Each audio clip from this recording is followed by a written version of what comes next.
Hey guys!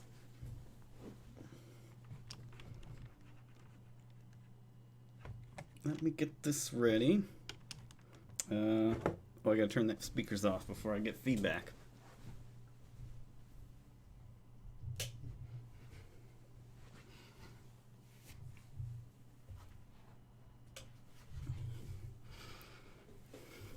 Hey Monk of Destiny, and hey Oxfist, thank you.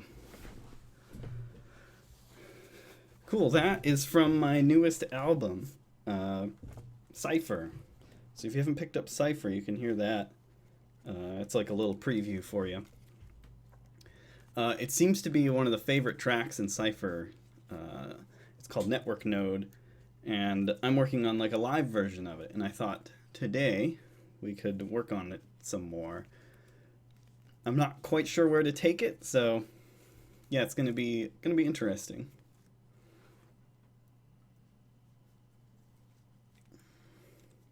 Thank you, Mardellatron. All right, is this working? Let me make sure here. Yeah, that sounds good.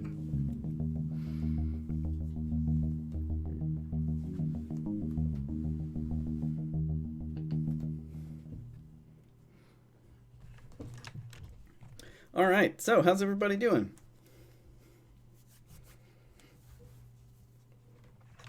What have you guys been working on lately? Oh, I should change the camera here. Turn on the monitor capture.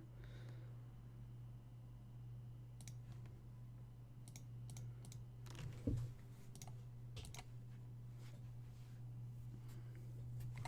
then move it over here.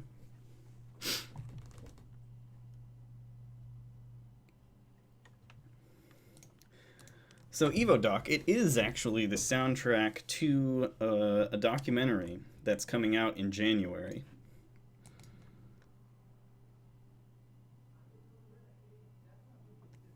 Oh, I should probably close my door. My door's open. I gotta close it. I'll be right back.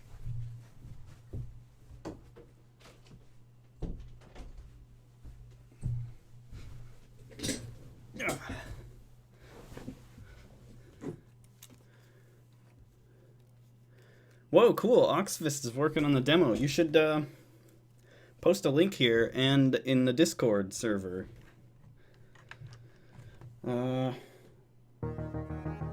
Yeah, still sounds good.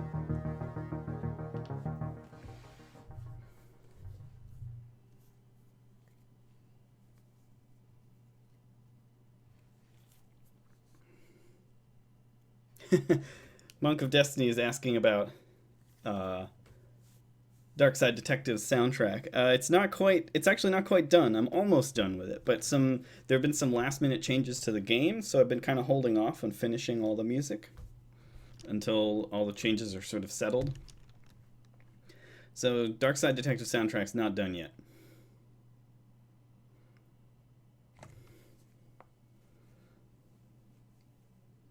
Oh, cool! Narwhal's working on a D&D themed orchestral album and a cover album. Damn, you are prolific. I've kind of wanted to do like a D&D album or like tabletop gaming album, and Dark Window is sort of that. Like that was definitely part of the idea behind it. But yeah, I've always wanted to do like a full-on like tabletop gaming soundtrack album.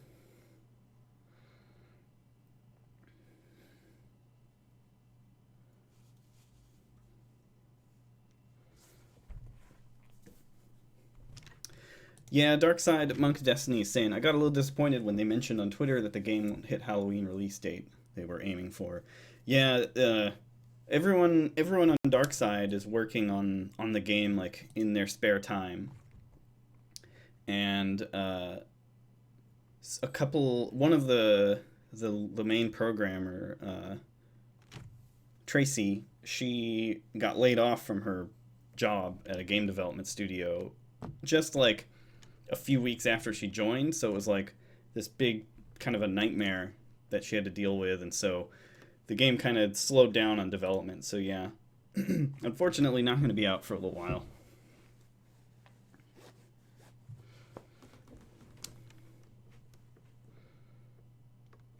Oops, this is still going. So yeah, I want to work on this today, and I don't really know what I'm going to add or how I'm going to make this progress more. Each thing is just one part from a different instrument, and the song is very loopy, like just like ideas and then loops, like turned into loops.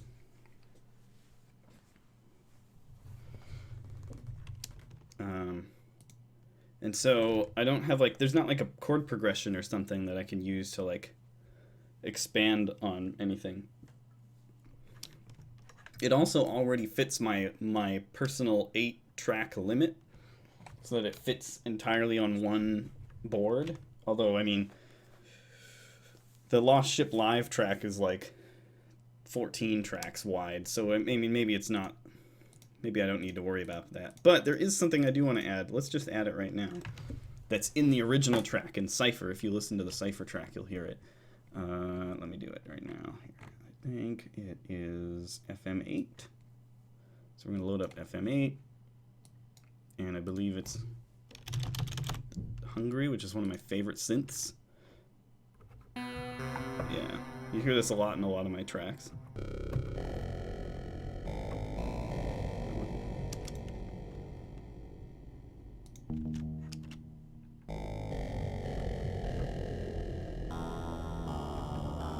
There we go.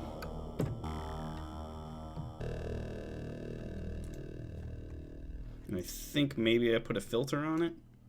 Oh, it sounds so good, right? It's a really cool sound.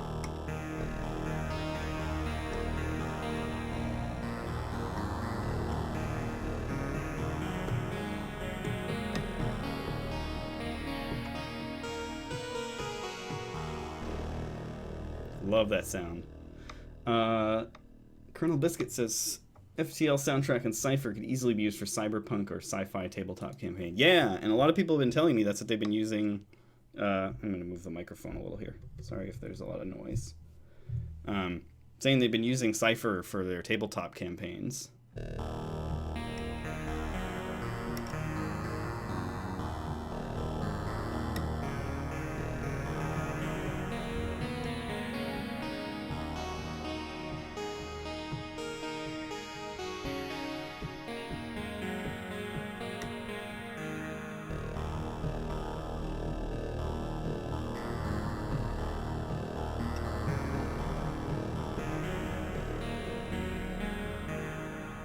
Alright, I'll stop messing with it, sorry. And insert MIDI clip, and it just does this at the beginning of measures in the original. There it is. Where did it go? There it is. So we go into draw mode, and we just draw one here.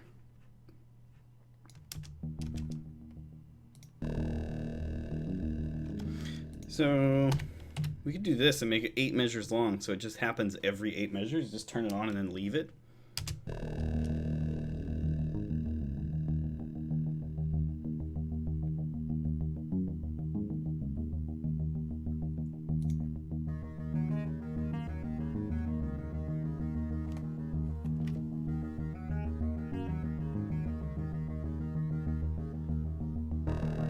So you get the nice cue.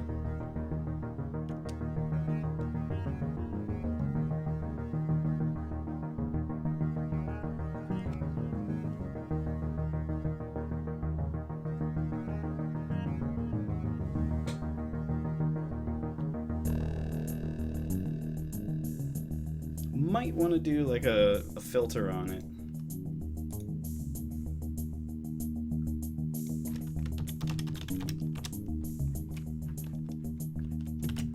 So we can go to audio effects here.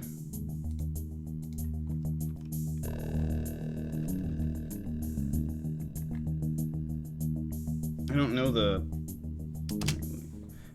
filters. I don't know the effects on Ableton as well as like the built-in effects on Cubase, which I've been using for like 12 years now. Auto filter? What's that? Oh man, there's a bunch of stuff. Let's just load up the default. Oh yeah, this is probably a good one. Looking at the controls anyway. Uh,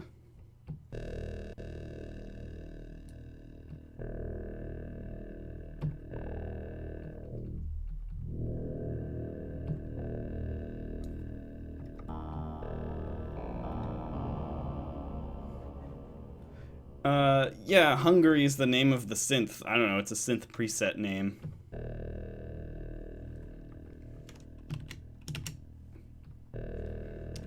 Maybe that might not be loud enough. I don't know.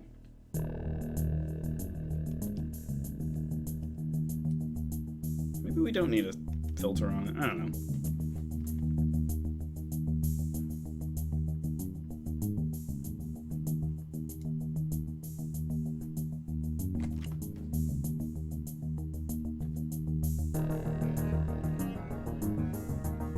It's pretty good. Maybe a little bit less filter.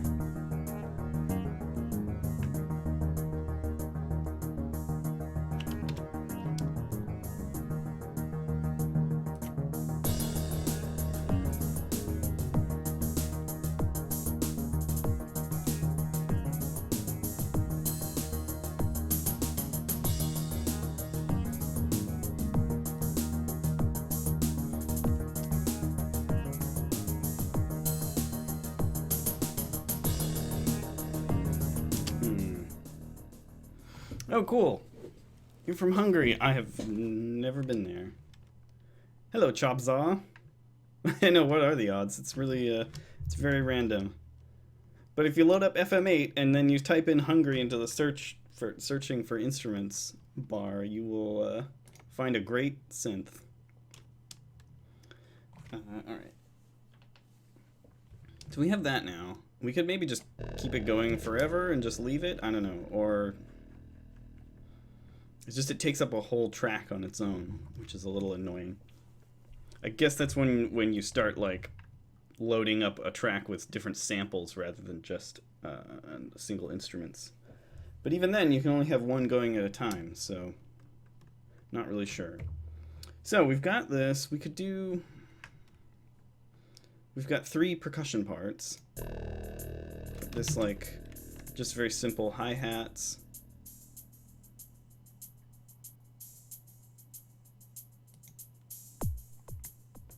We've got hi-hats with a beat.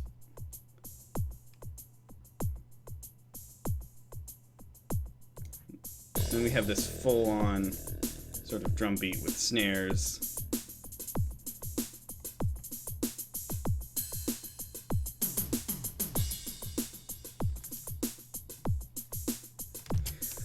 So that's probably good enough for now. Probably don't need to make it differently. EvoDoc, this can, as far as I know, it can have an infinite number of tracks. But I do everything, because I'm doing this for a live show, I do everything on the Ableton push controller, and it's a lot easier to work with instruments, with just 8 instruments, because that's how many instruments you can see at once on the push controller without having to move around to different views. So it's a little bit easier to work with, but it's not required. Like Lost Ship Live, which I played on the very first Ableton show that I did a few weeks ago, like a month ago, I guess. That thing is huge. It's like 14 or more tracks. And I manage it. It's not too bad. But I prefer to see if I can write everything into 8 tracks. And it's been a cool like limitation, because I'm used to just like adding stuff whenever I just want more things in Cubase. Cubase, I'm just like, just add instruments. Oh, I want something new here, I'll just add a new instrument, whatever. And my percussion parts get like super convoluted and huge. But when you're writing to keep track of everything live, you can't really do that. So, because you're not gonna be able to hit a million buttons all at once. So it's been a fun limitation to try to like keep everything down to 8 tracks. This is 9 right now, so I've already broken it. But maybe it's not a big deal. Maybe I'll be able to handle it regardless. So Chopsaw asks, are you working on music for a game or just for fun? So this is originally a track from Cipher, which is an album that is a soundtrack to a documentary that's coming out in January. And I'm reworking it for live performance, like Monk of Destiny says. I'm making a live version of it, and it's been fun putting it together. But I'm a little bit like stuck on where to take it. As I said before, the music is really like in this particular track. The music is very like loop based. Everything is just like a very simple loop.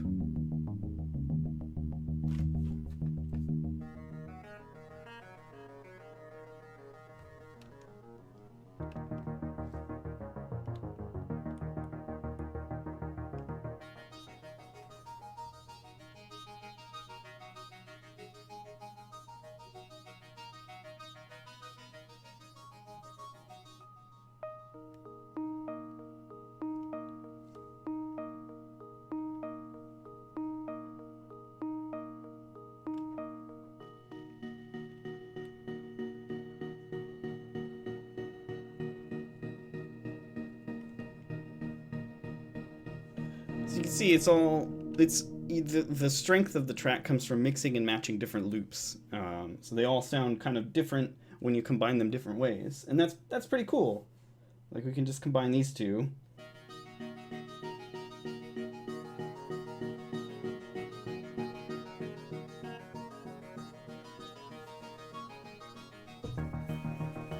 So we're combining any two tracks, and you can tell from the little play buttons that are green.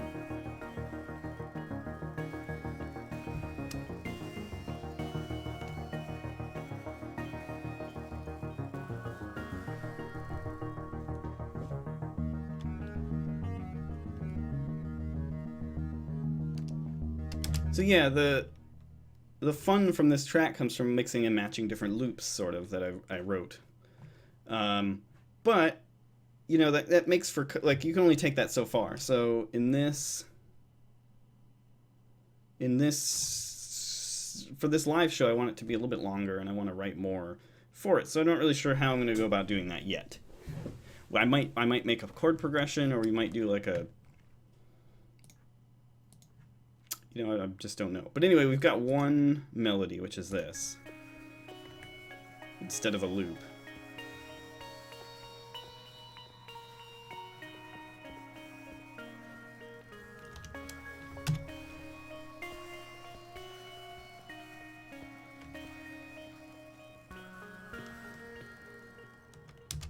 So we have that. So maybe we can write more melodies with this. That would be like an easy way to extend the life of this track so it can last longer. EvoDoc asks, how do you create melodies? You kind of push keys randomly to find something that sounds nice to you? There is a little bit of that, for sure. The best way to write melodies for me is to start with a chord progression. So I have to write a chord progression first. Oh, I don't have to, but usually the guaranteed best way to make a good melody that's memorable is to start with like a simple chord progression first, and then write melodies on top of that. Or you can start with like a bass line. If you can start with a cool bass line like this one, and then we can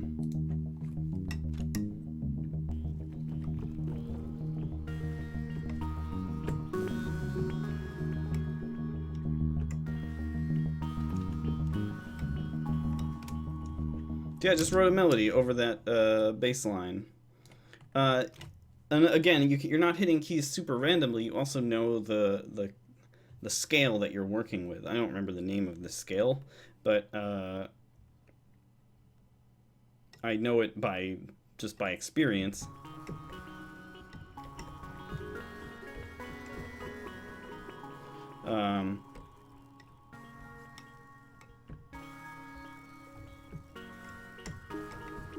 So yeah, it's a combination of like chord progressions, bass line, the scale you're working in. So just like if you study music theory, that will teach you sort of how to write melodies and where to start with writing melodies. Aratasami says, I never write repetitive stuff, so chord progressions don't work for me. Well, I mean, there are a lot of artists who work with chord progressions and also don't do repetitive stuff. I wouldn't say that chord progressions are exclusive to repetitive things.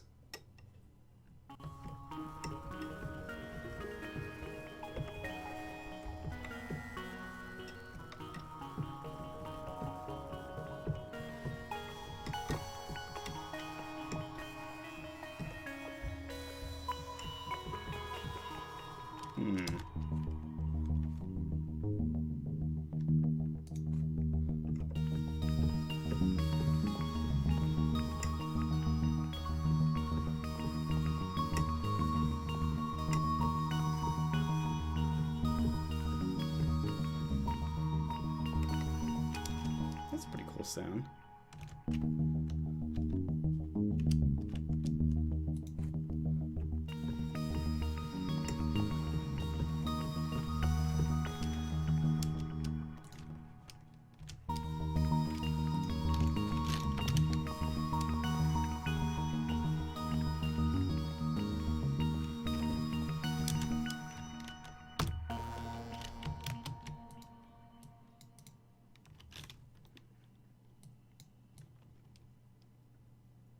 Oh yeah, that's quantized. It kind of looked like it wasn't. All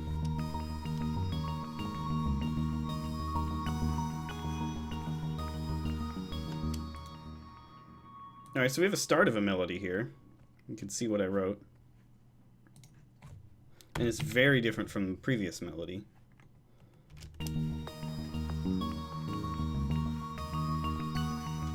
So I started with this, right? Which is sort of has A flat, or I'm sorry, A sharp as like its starting note. You can see it's sort of like shows up a lot here. Everything sort of revolves around it.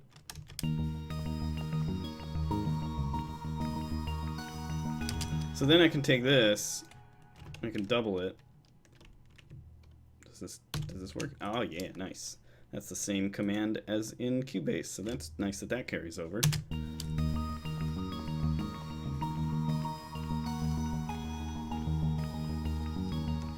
So now we'll have this start out the same as this measure. This measure will be kind of similar to this one, but we're going to have it change a little.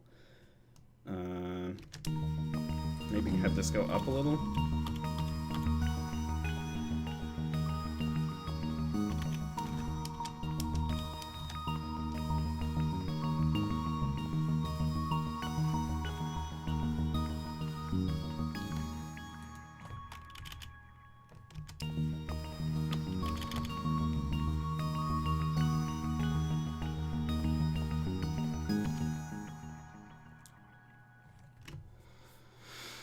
Hey, Jettison Joe's hosting me. Awesome. That must be his auto-hosting. Hello, Miss Sophisticated. Are you asking how long, like, in general? Like, yeah, I've been doing live streams since January, I think. So not quite a year. I'm sorry, I've been doing creative live streams, like the music live streams since January, every Saturday. I was doing other streams before that, but so now I'm really radically altering the second or third measure now.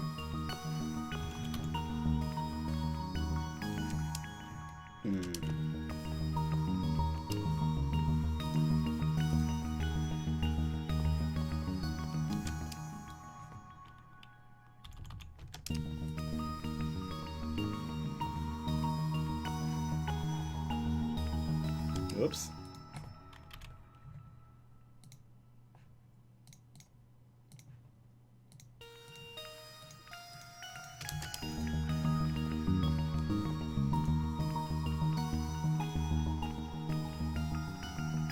Yeah, that's pretty cool. Also, I kind of want to have like a leading note here. I'll have it real quiet.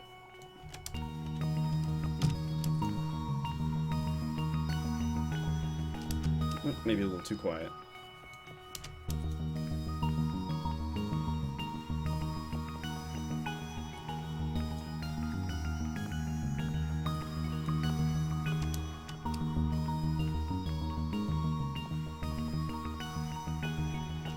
No, never mind.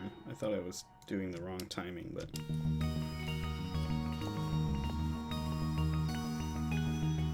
Yeah, there we go.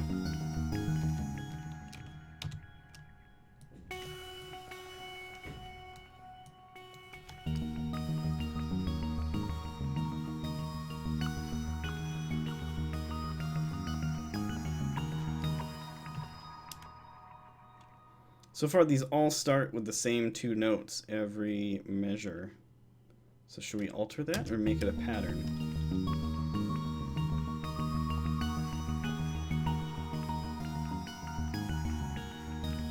Nah, we're gonna change it.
Not really sure if I like this part here.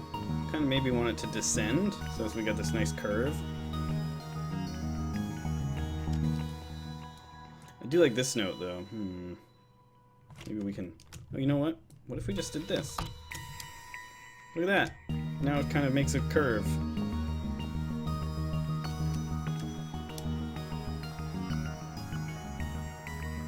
Yeah!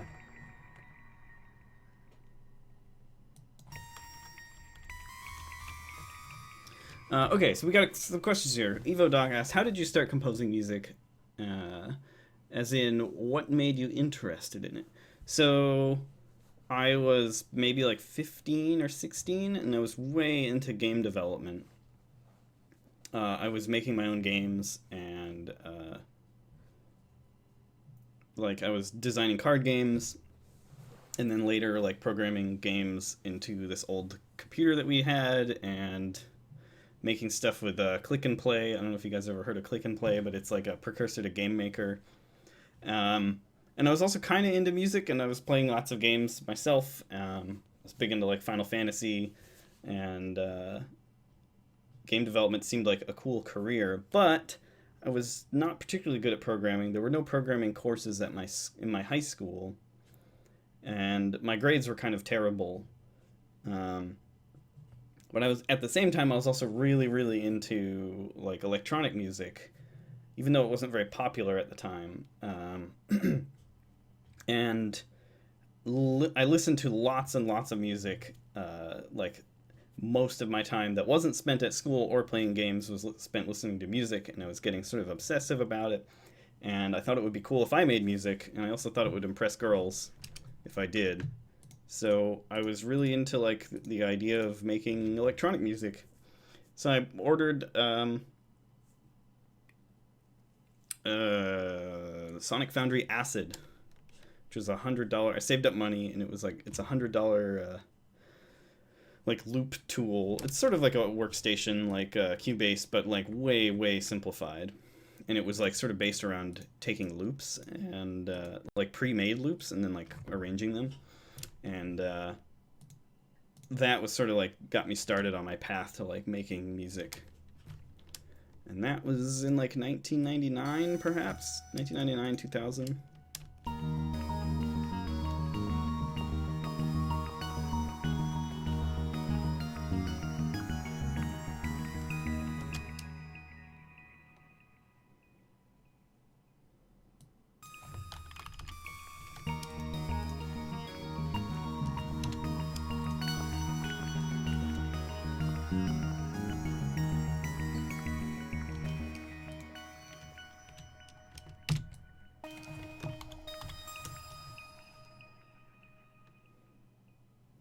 Maybe like Magic's Music Maker. I've never actually used it. Um, but yeah, so what was interesting is it was the only thing that I knew about. So I didn't have internet access when I was a teenager. It existed. Uh, People were starting to have internet. Um, like it was pretty ubiquitous by that point, like 1999. But I lived in Maine, and not everyone had it. There were still lots of people who just didn't have internet access, and I didn't have any, and so I couldn't like do any research. I didn't know anybody that made electronic music. I had no idea how it was made, and so when I found we got this like computer catalog or something, one of those big thick ugly ones, and I was like looking through the software because I was big into computers at the time. I used to build my own computers. When I could find old parts, I would try to construct computers. And I still have that love today. This computer that I'm doing this live stream on, I built myself. Um, anyway, so I saw this thing. It was like loop-based music production tool to make like dance music or electronic music or whatever. And I was like, oh, that's what I want to do. Because I was big into German trance music. Um, and so I was like, I think that's what I want. And so I bought it and I used it, and it was like a loop. It was like a tool that it came with a bunch of like pre-made loops, and I was sort of messing around with those loops a lot. But I was starting to get dissatisfied with it, and I wanted to like write my own melodies, obviously, as you can imagine. Because I was like, I knew that like it was fun to arrange these things, and I learned a lot from doing that. But it was like still like I wanted to make my own stuff and make my own melodies. So I went up into my the attic in my house, and I found this keyboard that my dad had bought my sister in the 80s. And it was a really cool keyboard, and it was a Casio. It was huge. It was like full 88 keys, and it was just sort of collecting dust in the attic. And I plugged its like headphone output directly into the microphone input on my computer, which is not exactly the best method, but I didn't know any better. And so I started the software had like recording ability, so you could record audio over the loops or whatever, just like Cubase. Like it had the same look of like the channels arranged in rows. And so I started recording my own melodies, and they were awful because I didn't know anything about music, but it was like really satisfying. And that was sort of like the slow path to like where I am now. But yeah, it was really fun. And it was very like DIY. Like I had no formal training, and had to sort of train myself to do everything.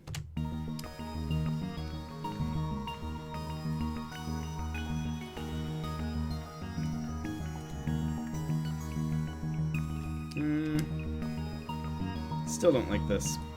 Don't like these.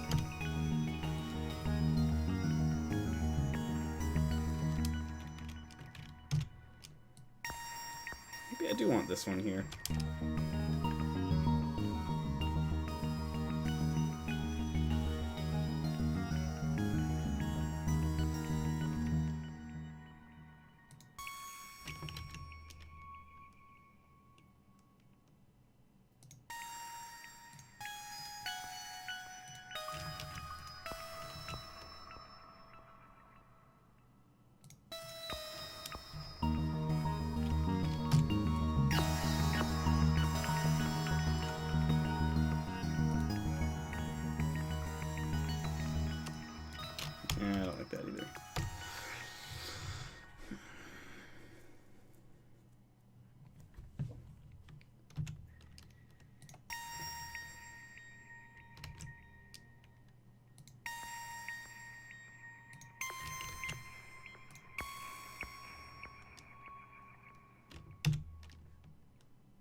Try different instruments to go with it.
Yeah, that's pretty cool, actually. That works really well.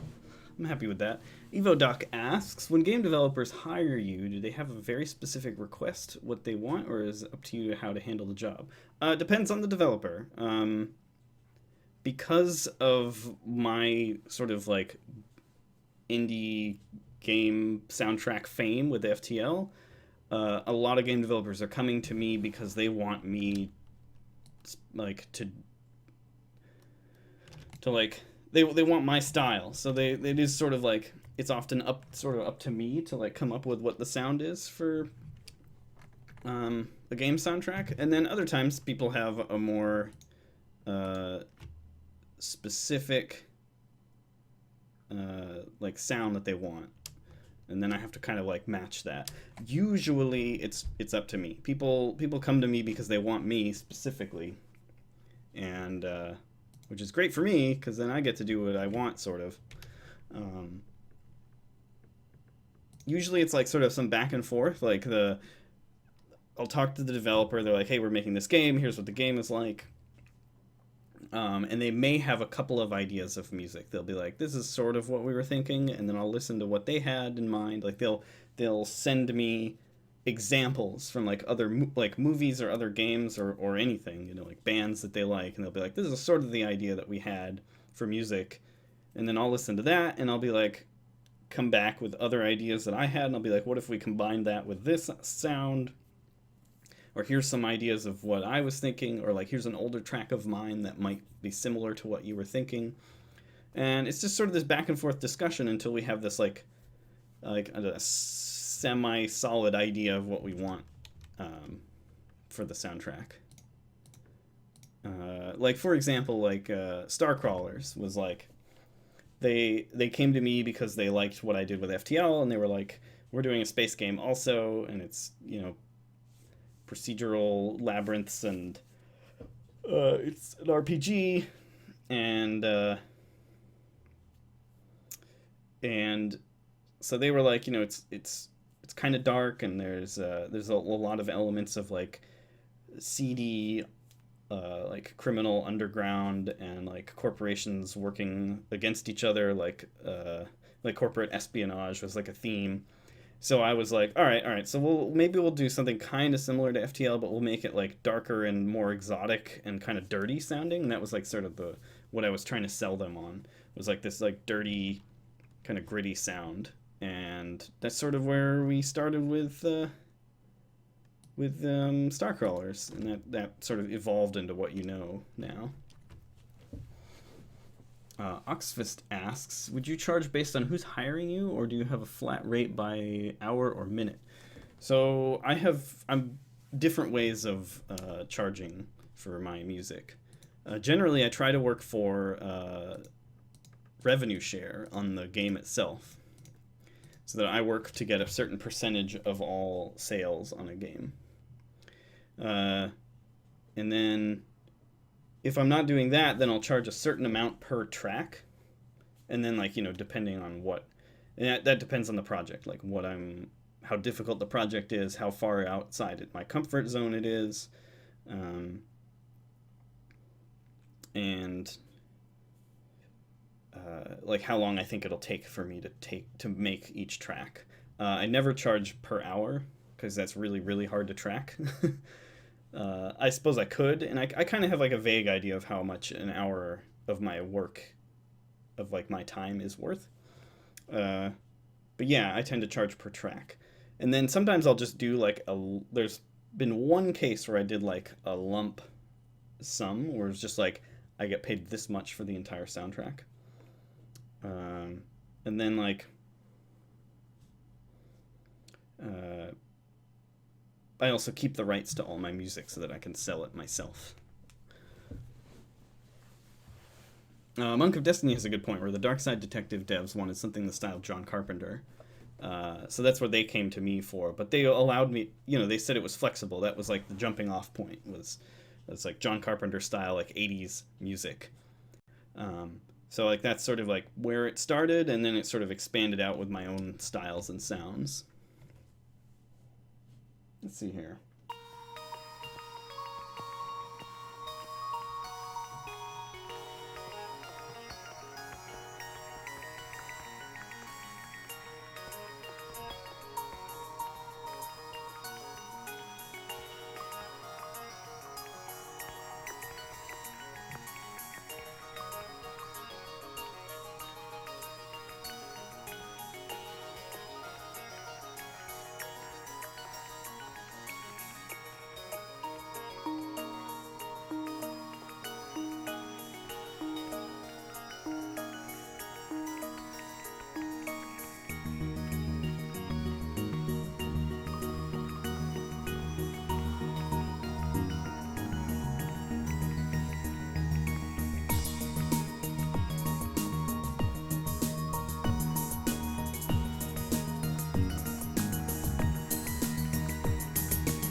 Okay, it's pretty cool, but it gets repetitive really fast, that melody, because it's only 4 measures long.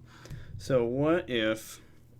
So here's some ideas. We could expand it out and write more for the same instrument and make it 8 measures.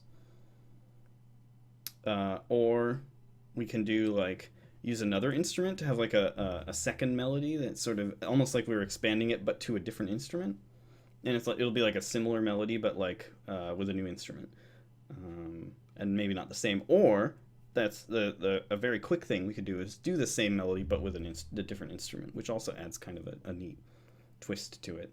I gotta use the restroom. I'll be right back. This doesn't usually happen, but sorry. I'll be back in a minute.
Hey guys, sorry about that.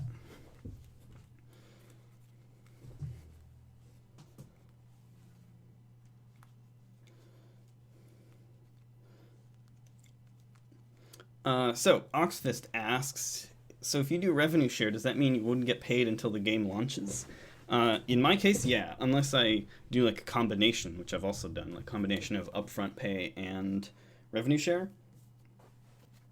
But yeah, I generally don't get any money, or I just get a lot less money until the game launches. I can afford to do this because I already have lots of other income streams from my previous releases and my albums and everything. Like when I release Cipher, fans buy it on Bandcamp and I make money. FTL soundtrack is still making money for me. So I have like money coming in to support myself so that I can take risks on games and I get a bigger payout when the game comes out because I have revenue share on it.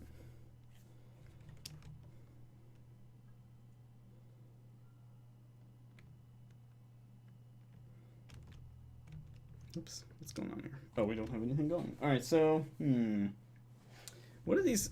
Let's try out some of these other instruments and see if we can make some melodies with them. These are all arpeggios. They're like, they have an arpeggiator going, so they may not really, see, they have like, although that might be fun too.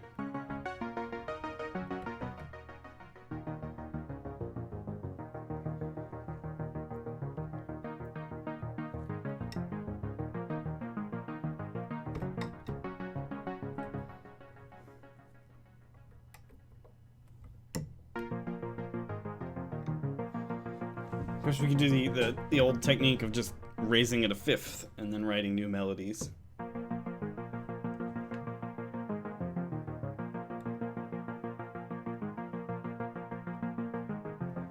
EvoDoc asks, which composers have inspired you? And Monk of Destiny has a pretty good list there of William Orbit, Orbital, Keiichi Suzuki, who did the soundtrack to Earthbound. Hesper Kid was a big influence on my sound. If you listen to the MDK2 soundtrack, MDK2 was a really weird action game released, I don't know, probably around that time when I started making music, like 2000, 2001. But it has a really cool electronic soundtrack.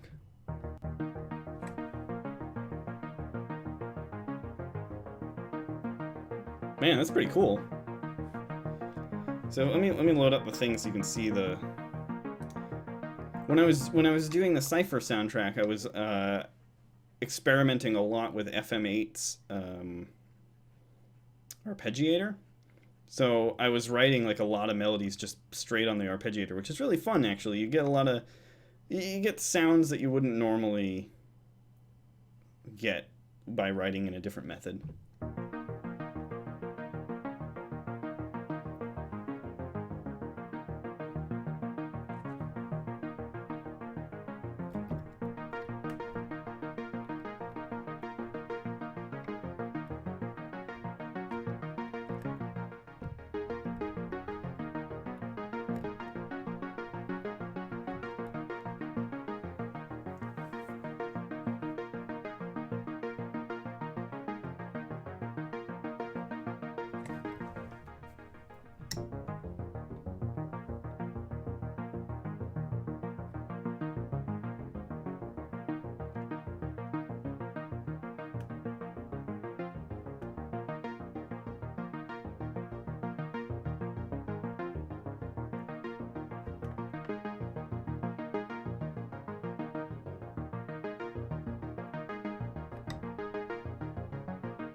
That's pretty cool. I don't know if I can recreate that though.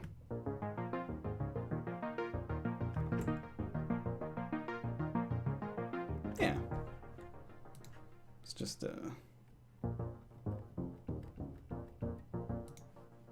whoops, that's not what I meant to do. Stop. Whatever.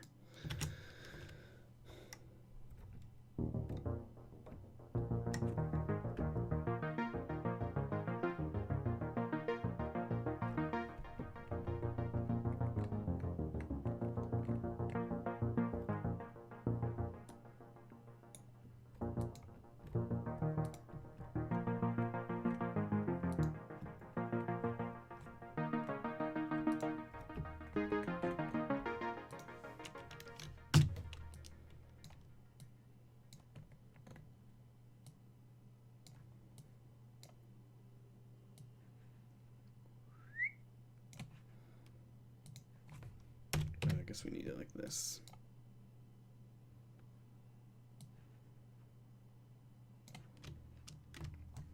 Let's see what that's like.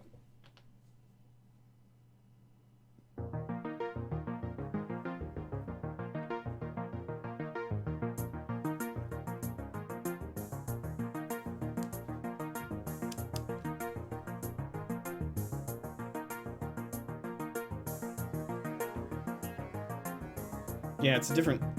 Doesn't fit with everything else. But anyway, we've got another question here from Yoitz Robert. Hey Ben, I compose and score music for games and animations sparely, becoming more busy now since I've decided to focus completely on music composing. But how did you get to a point where you can make a living off of it? This is going to sound discouraging, but I had a hit game, and that's FTL. I was working other jobs while making music for games, and not really making much money off of it. I did Gravity Ghost before I did FTL, even though Gravity Ghost came out later. But I didn't make much money off of that, and I was doing lots of other small projects. But the best thing I can tell you is give you a link to my article. I think Monk of Destiny actually pasted the link to it. Could you, maybe I'll just paste it here myself. This is sort of like the best advice I can give. And it's not an easy transition to go from like not making anything to making money and being sustainable on it. I'm working on other articles to write for my blog about like the more businessy side of writing music, but it's very slow. But basically, the advice in that article will give you the best stuff that I can say about like becoming a career musician. It's not easy, and it took me about 10 years to go from like total amateur to like somebody that gets paid to do this. But it was also a lot of effort and a lot of luck. So yeah, I would suggest reading that and reading the other stuff on my blog, and I hope that can like help.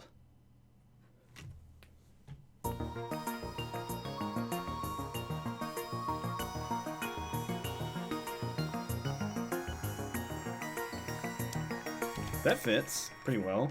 Hey, Retrocade.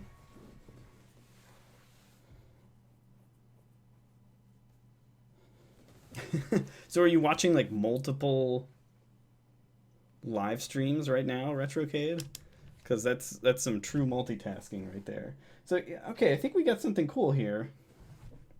I don't know. It's pretty like busy. This sound is like, I don't think it's gonna fit really well with a lot of other things because there's so much going on with it.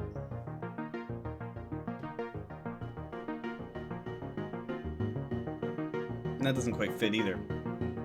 Yeah, kind of.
I still kind of want to expand this melody somehow.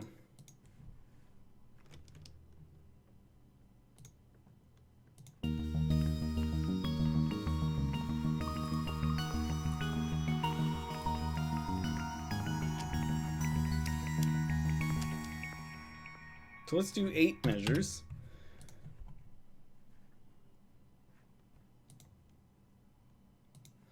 So I kind of want to do like I have an idea of doing like a mirror image of this, sort of. Not like an actual mirror image.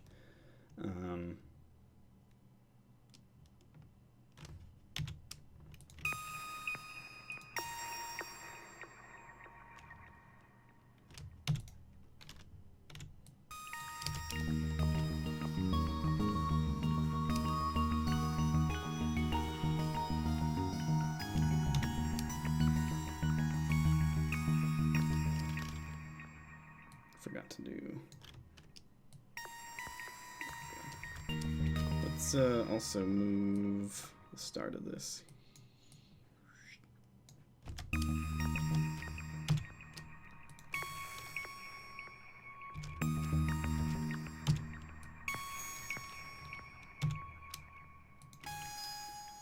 think I might be ripping off my own work here. And also Narwhal says it sounds like Glitch Brothers. It does sound like Glitch Brothers. It might even be the same instrument, I don't remember.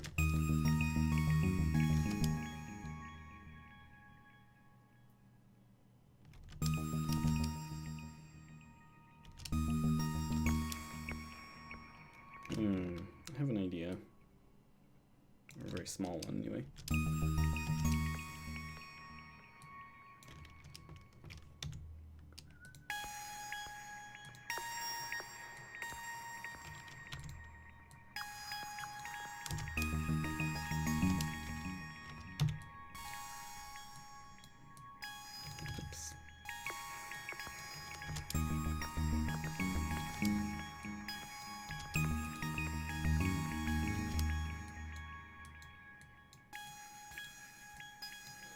Sorry if this sounds annoying to you guys.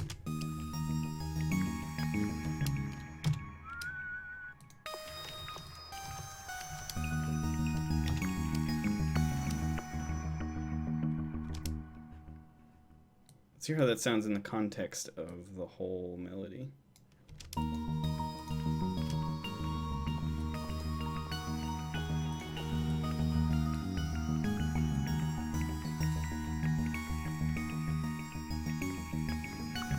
Yeah. That sounds good.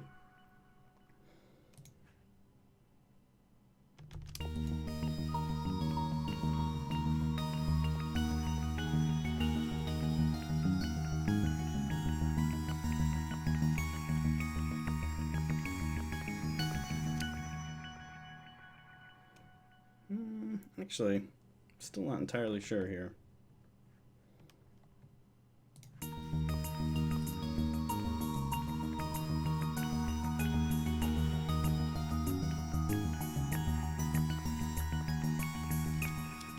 I really like the little like leading notes, so I kind of want to do more of those.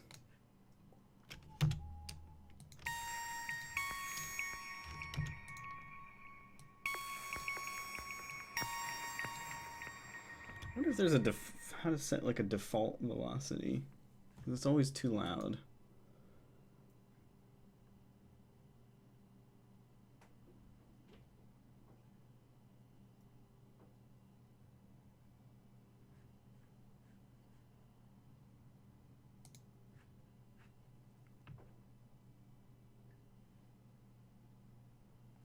Yeah, well, whatever.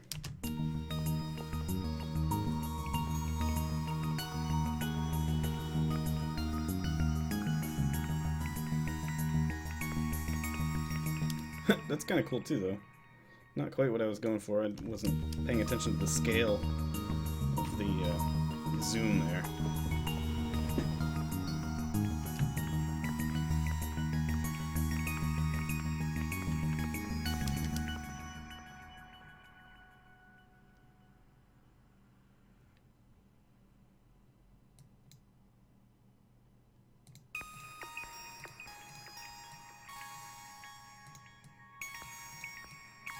I think I want to do...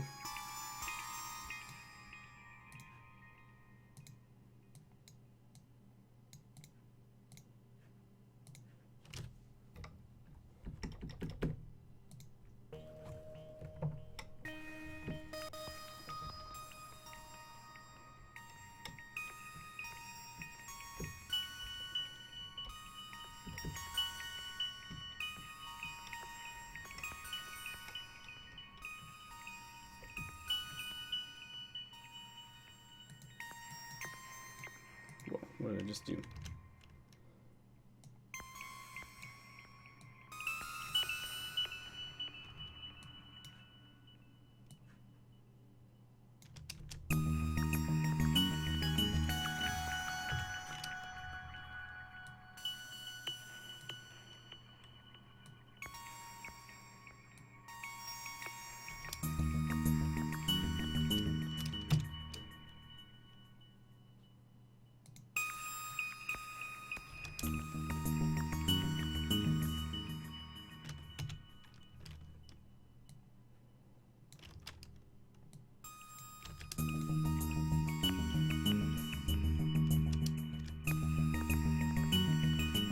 Let's see how that sounds in context.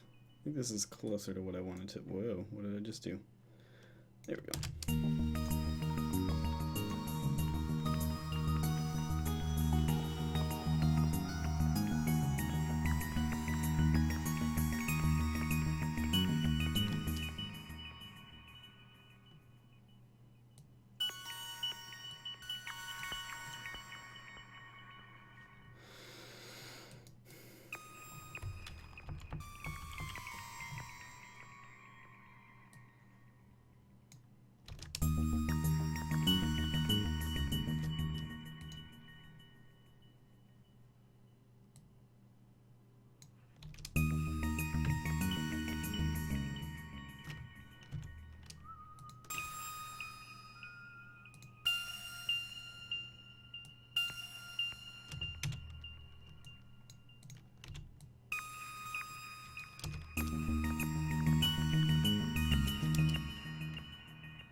Yeah, that works.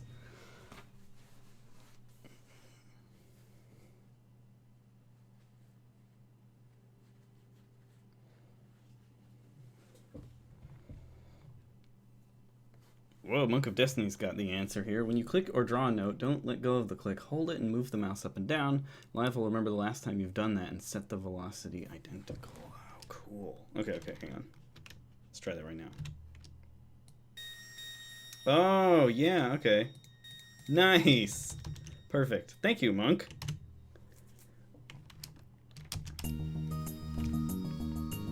That is pretty clever.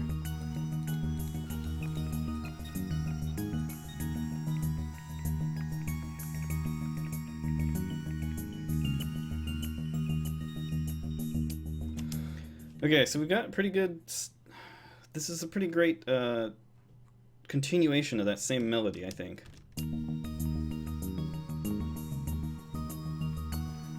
We just have to keep it going for 2 more measures here.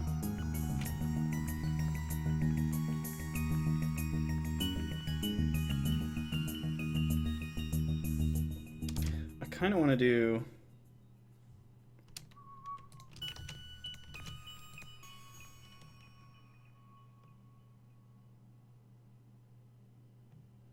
Hey, Retrocade. This fragment is not the whole song. We have like a sort of a whole thing. This is uh, what's that? Network Node from Cipher. So if you listen to Network Node from the Cipher album, you'll have an idea of what this whole thing sounds like. I'm adding to it and expanding it into a track for live performance.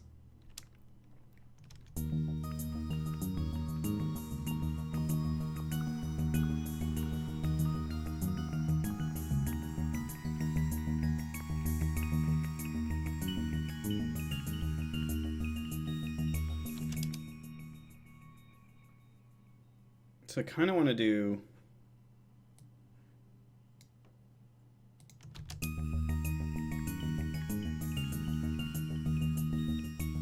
I want to have this again because it's such a good sound. So we'll copy that. We'll paste it here. Yeah, that worked.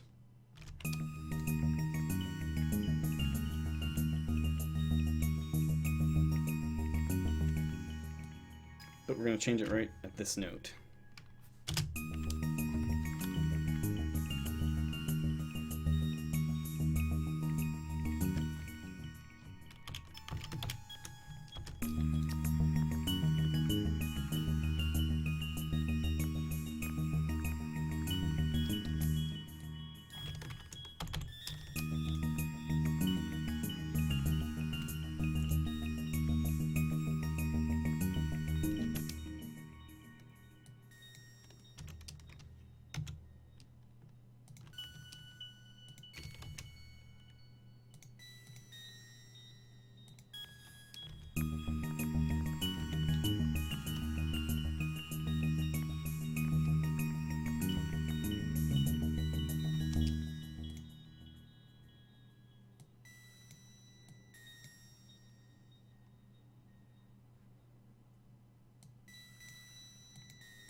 If Fritzy asks, why do you publish your music under Ben Prunty Music and not just Ben Prunty? I don't really have a good reason for that. It seemed like a good idea when I was just starting out, and I needed to start a business, and I made the business called Ben Prunty Music. I thought it was important to establish that I was like a music production, like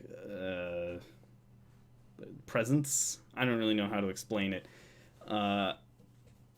Now that I'm more like well known, I'm trying to drop that music part of the name. Part of it is like differentiating certain accounts. Like on Facebook, Ben Prunty is like my private account that's just like just connected with friends, and then like Ben Prunty Music is my public account that is related to my music composition and my music business. But yeah, it sort of started out as like a connection to my business name, like my actual legal company name, which is Ben Prunty Music. But yeah, I don't know. I'm trying to get away from it. Bandcamp no longer lists me as Ben Prunty Music, although like the old albums and stuff will still have that. So yeah, it's I wish I could go back and change it so that it doesn't say that anymore, because it's just kind of awkward and not really necessary. So I regret it, but whatever, it's fine. I sell myself now as just Ben Prunty, so it kind of works out.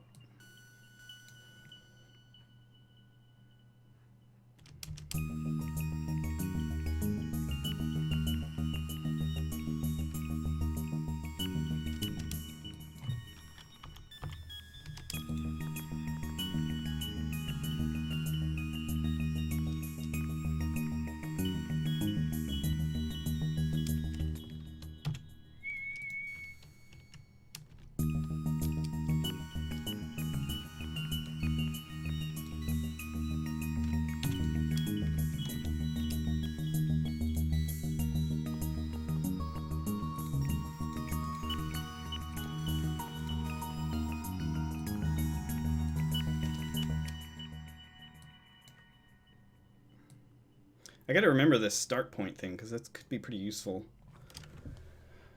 Swagmaster Jerk, nice name. Hey Ben Prunty, I'm trying to make it in the game, and I want to ask you if you want to rate my first single if I sent it to you. It's on YouTube. I made the beat and lyrics, and I rapped too. Whoa, nice.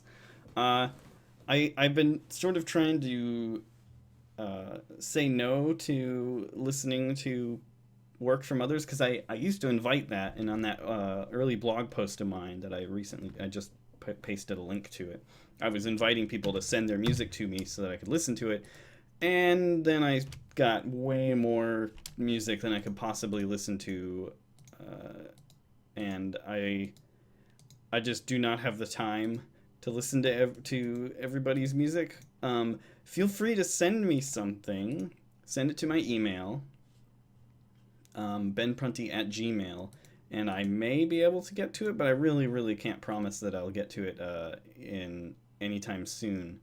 But yeah, I get a lot of people sending me music asking for feedback on it, and I really, really want to like help you guys out, and I wish I could, but like I just don't have the time. However, the people in the chat, fans have put together a Discord server where they can share music with each other, and I will pop in sometimes when I can. And I really need to like go in there and listen to some of the stuff that people have posted.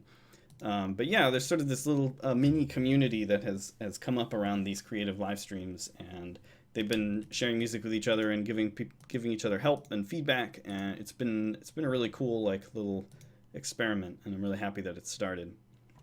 All right, let's listen to this melody now. That's basically finished, or it's functional now. It's 8 measures. Let's see here.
Yeah, it's pretty cool, and it's the first like real departure from the original that you hear in the soundtrack, which is kind of cool. Well, besides the drums, I suppose.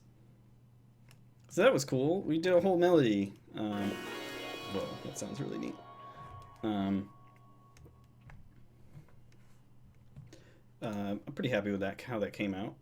It's a little messy sounding though, like just the nature of the instrument makes it sound a little messy, so I might do some little tweaks here and there as we go, but As it is now, it's pretty cool.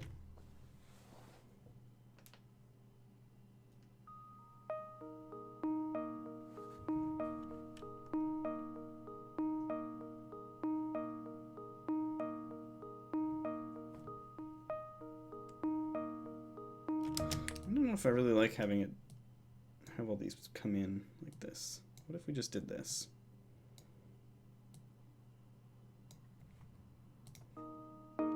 Oh, right, and then we have like a weird sound. That's right.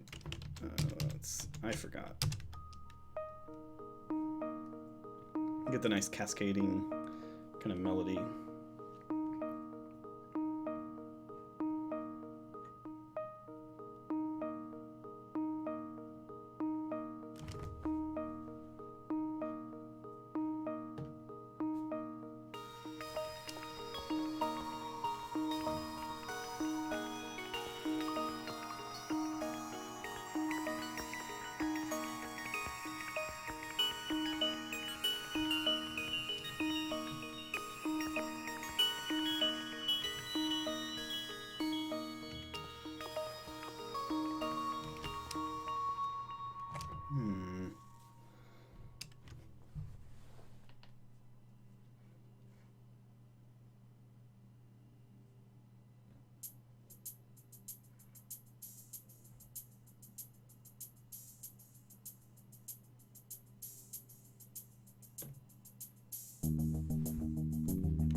Let's work with this. Maybe we can do a new bass line or something.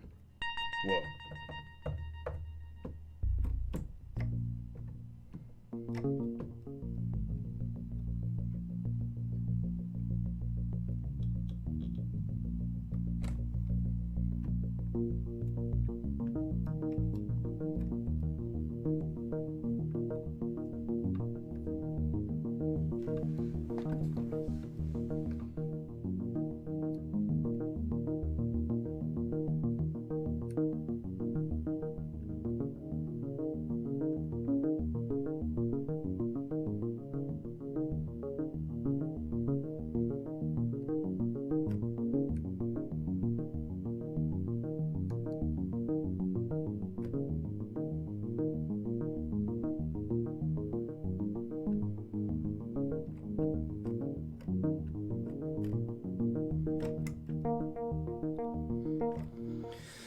Monk of Destiny asks, any reason why you haven't made use of Bandcamp's function to sell your entire discography? One thing that is sort of like discouraged me is I don't like their UI for it. It's really confusing when you look at an album. Like the album display on Bandcamp's site is already kind of busy. Like when you go to an album, there's like the play button, and then underneath it says digital album includes unlimited streaming, and you don't get to the description until you scroll down. When you have the entire discography option, you get this massive thing in front of every album that tells you to buy the discography, and I don't really like that. I don't know, I find it to be a bit unfriendly to like the person buying the music. Like they just want to listen to the album they went to, and there's this big text that's like, buy the whole discography, and the person, the listener, just wants to listen to this one album. And so I don't know, I feel like it's a little unfriendly to new fans. I'm not saying that I'll never use the feature in the future, but that kind of bugs me. Maybe I'll talk to them about it sometime.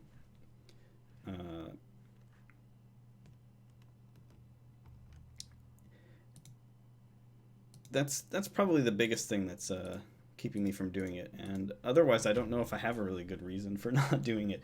If they didn't have that UI, I probably would just do it immediately and just like sign up. So I guess that maybe is the only thing that's holding me back. So maybe I really should talk to them about it. I just haven't really thought about it. So I should probably bug them about it and tell them like that I don't like the UI for it.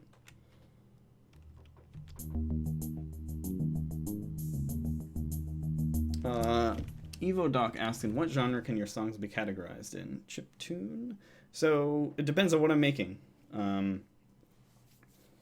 But I don't. I tend to work almost exclusively electronic, although sometimes that guitar shows up there, and then I'll put in orchestra elements but yeah, it's I don't really know. It's my own style, so I would definitely like when I have to categorize my music in like a broad category, I always say electronic because I don't really do chiptune stuff. Like none of my music is pure chiptunes. I've never written a single like actual authentic chiptune in my life.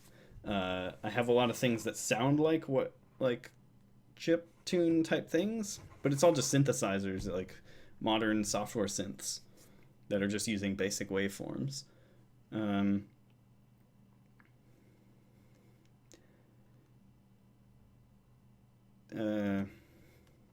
But yeah, it depends on the game I'm working on. Like, there's a project I'm working on right now that, while I'm still doing everything electronically, there are no synthesizers in it.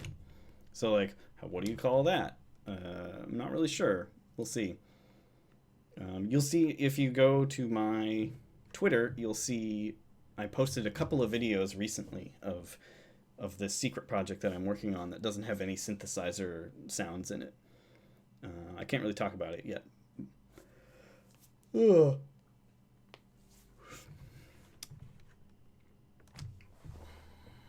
Let's see here.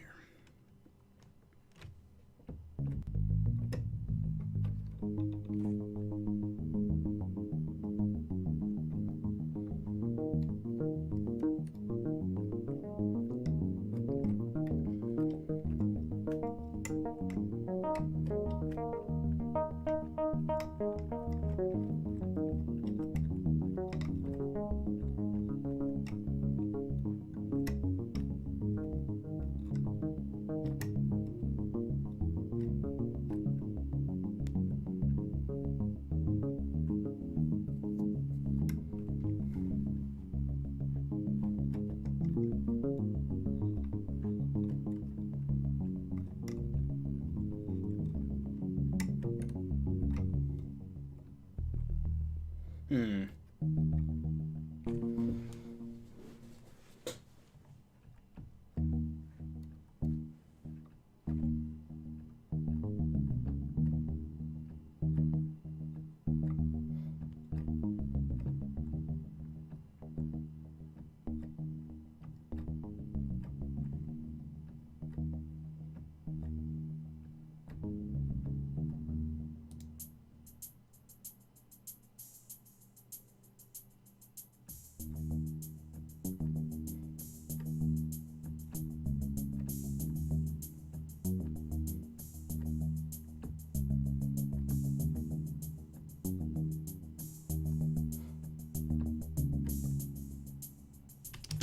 Interesting.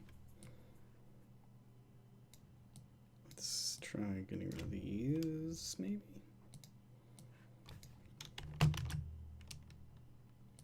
No, let's do this.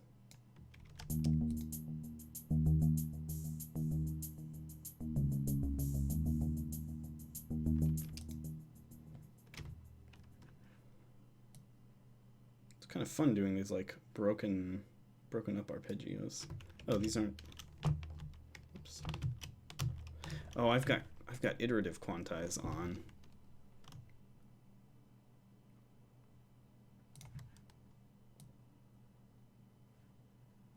%.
That's kind of fun.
Yeah, that's pretty neat. Kicksled asks, when you say no synthesizers, do you mean it's all sample-based instruments? Yeah, that's the idea. So it's like entirely sample-based stuff and no sound of synthesizers anywhere. And then a lot of guitar. Or at least I'm trying to make it like that.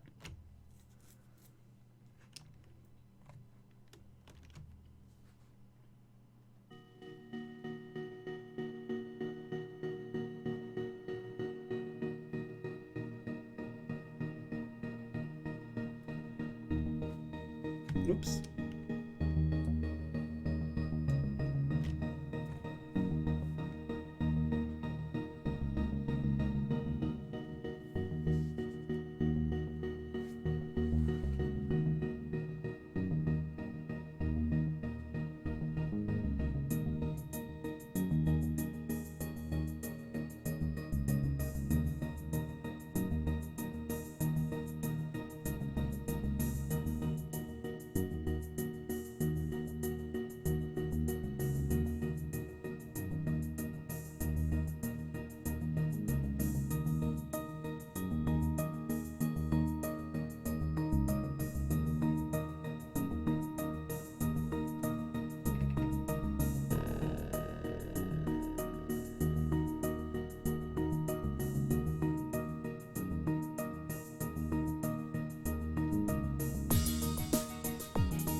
That's pretty cool. All right, guys. I think I'm going to wrap this up, but I think we got a lot done. We successfully expanded from the original network node piece. You should take a listen to the original if you go onto the album on Bandcamp. You can listen to the original version and compare it to what you heard today. EvoDoc asked, do you have bigger plans with Twitch, like getting partnered, accepting donations and such? Yeah, actually, I'm going to main next week, so I won't be able to do a live stream after this. I mean, I won't be able to do a live stream next Saturday. No creative live stream for 2 weeks after this. But when I get back, I'm going to try to do 2 live streams per week and try to build my audience more, have more people come, and then hopefully apply for partnership. I'm hoping that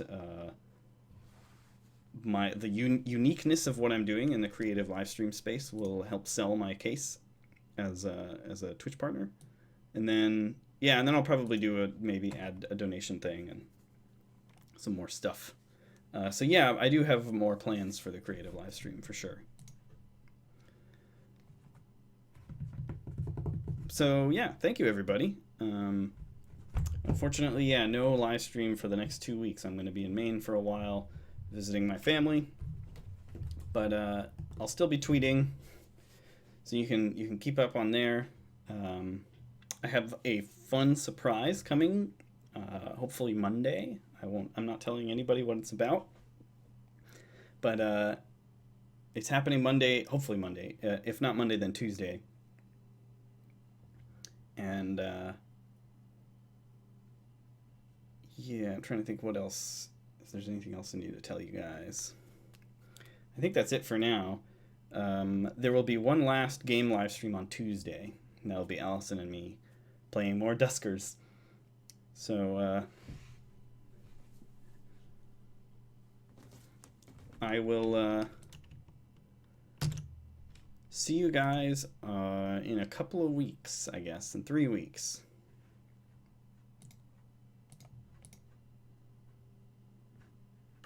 Anyway, I will see you guys later. Thank you all for joining. I love you guys, and thanks for asking good questions. And I will, I'll hopefully be around a little bit in the Discord server, so you guys should join that. And I'll talk to you guys later. Thanks, everybody.